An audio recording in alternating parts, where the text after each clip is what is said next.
Tu ne t'y attends pas, des bonbons croquants au biscuit et au caramel. Salut les gourmands! Parfois, on a envie de desserts géants et parfois de petits desserts ou de petites douceurs pour égayer notre vie. Aujourd'hui, je vais utiliser ce hachoir pour écraser des biscuits.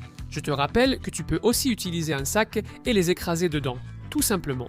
Je vais mettre 150 grammes, soit les 3/4 d'un paquet. Je fais tourner la petite machine jusqu'à obtenir une poudre de biscuit, puis je la mets dans un récipient pour l'utiliser plus tard. Aussi simple que ça. D'autre part, on prend une casserole et voici la petite astuce. Une cuillère de crème liquide et des bonbons au caramel, ou à la crème, comme tu veux les appeler. Tu les ajoutes et s'il fait chaud, ils colleront sûrement au bol comme pour moi, mais ce n'est pas grave. On les a sortis à la cuillère. On met ça à feu moyen et on remue de temps en temps jusqu'à ce qu'on voit que ça commence à fondre. Presque comme si on faisait fondre du chocolat. Le truc, c'est qu'ils vont commencer à fondre en formant cette sorte de petite mousse chaude qui fait que tout le caramel devient collant. Au fil des secondes, ça commence à s'améliorer en quelques minutes à peine. On aura déjà presque une petite crème comme celle que tu vois ici. Parfait. Laisse bouillir un peu pour que ça devienne un peu plus liquide et tu l'auras prêt à ajouter la poudre de biscuit parce que c'est ça l'astuce. Mélangez ce toffee avec la poudre de biscuit, tout simplement. Maintenant, on mélange jusqu'à ce que tout soit parfaitement intégré et qu'on ait une texture aussi uniforme que possible. Voici la texture finale. Si tu veux lui donner la touche finale, fais-le hors du feu pour qu'elle refroidisse de la manière la plus uniforme possible. Mais souviens-toi qu'aujourd'hui, on a besoin que ce soit bien chaud. Donc, directement dans n'importe quel petit moule, des moules à chocolat ou les moules classiques pour faire des glaçons. Ou simplement, faisons des boules avec les mains, comme tu préfères, ou prends des morceaux irréguliers, ça rend aussi très joli. Comme j'ai ces petits moules, je vais en profiter. Il suffit simplement d'utiliser une cuillère, juste une petite cuillère, j'appuie pour que ce soit bien compact à l'intérieur et c'est prêt.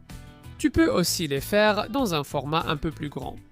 L'idée, c'est qu'une fois que tu as fini et que tu as préparé les formes, tu les mets un moment au réfrigérateur pour qu'elles refroidissent, pour qu'elles se compactent et ensuite on pourra les prendre et les enrober de chocolat. Impressionnant. Je vais déjà les garder à portée de main parce que ça promet. On va faire fondre 3/4 d'une tablette de chocolat. Hachez toujours le chocolat au bain-marie pour être sûr qu'il ne brûle pas. En quelques minutes, il va fondre et tu auras ce chocolat fondu et parfait. Dans mon cas, avec 52% de cacao, mais tu peux utiliser celui que tu préfères.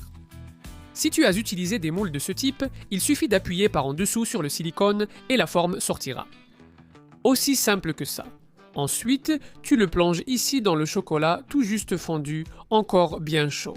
Et avec l'aide d'une fourchette, tu le retournes pour qu'il soit bien enrobé de chocolat, fais juste un peu attention. Ensuite, tu fais ce que j'appelle le repêcher et tu le secoues un peu pour que la couche de chocolat soit un peu plus fine.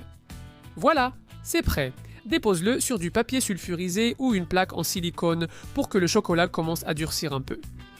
Répète l'opération jusqu'à ce que tu aies fini tous tes petits bonbons. Et voilà, ta barre est déjà formée.